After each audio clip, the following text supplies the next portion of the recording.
হযরত ওমর রাদিয়াল্লাহু তাআলা আনহুকে জিজ্ঞাসা করেছিল, আল্লাহকে ভয় কেমনে করতে হয় একটু শিখান। বারবার কথাটা কোরআনের মধ্যে এসেছে।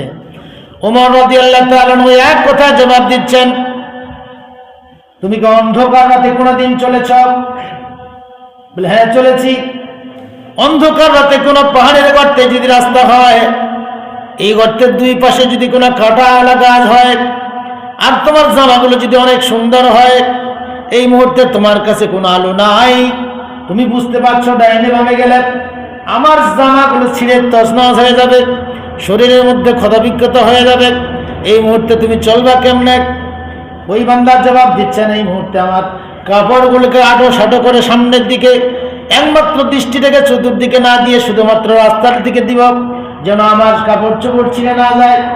হযরত ওমর রাদিয়াল্লাহু তাআলা বলছেন, আল্লাহর বান্দা ঠিক তেমনি করে যেই বান্দা আল্লাহর জান্নাত চায়, আল্লাহকে যারা ভয় করে, তারা সকালে ঘুম থেকে ওঠার সঙ্গে সঙ্গে তার দৃষ্টি, তার চিন্তা, তার কর্ম এমন ভাবে নজর রাখবে কোন চিন্তা, কোন দৃষ্টি, কোন কর্ম আল্লাহ বিরোধী হয়ে যায়।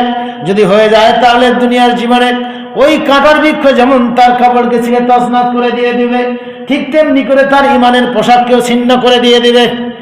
ঠিক ইমানদার প্রত্যেকটি মুহূর্তে এইভাবে চলবে, যার কারণে না বলছেন দুনিয়ার জীবনের ঘর বাড়িগুলো পড়ে থাকবে, আর তোমার আল্লাহ ভীতির যে ভিত্তিটা, এই ভিত্তি এমন প্রাসাদ তৈরি হবে জান্নাতুল ফিরদাউস। বান্দাকে আল্লাহ বলছেন, লাকিনিল্লাযীনা তাকাউ রাব্বাহুম লাহুম গুরাফুম মিন ফাওকিহা গুরাফুম মাবনিয়াহ। বান্দা দুনিয়ার জীবনে যদি তুমি তাকওয়ার নীতি অবলম্বন করো, জান্নাতের পর জান্নাত দিয়ে তোমাকে আমি দ্বিতল জান্নাত দান করব। দ্বিতল জান্নাত আল্লাহকে ভয় করবে। আবার অনেক ব্যাখ্যা আছে, তুমি অভাবে পড়েছ, এই অভাব থেকে মুক্তির জন্য, তোমার বিপদ থেকে উদ্ধারের জন্য আল্লাহর ভয় ছাড়া অন্য কোনো রাস্তা নেই। আল্লাহ তাআলা বলছেন, ওয়া ইয়াত্তাকিল্লাহা ইয়াজআল লাহু মাখরাজা ওয়া ইয়ারযুকহু মিন হাইসু লা ইয়াহতাসিব।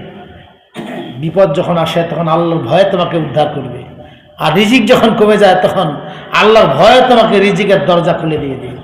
আমরা রিজিকের দরজা বাড়াবার জন্যই আল্লাহর ভয় বাদ দিয়ে অন্য ভয়ে আমরা ডুবে যাই, যার কারণে শুধু লাঞ্ছনা আর বঞ্চনায় পৃথিবীর জীবনটা পার করে দেয়।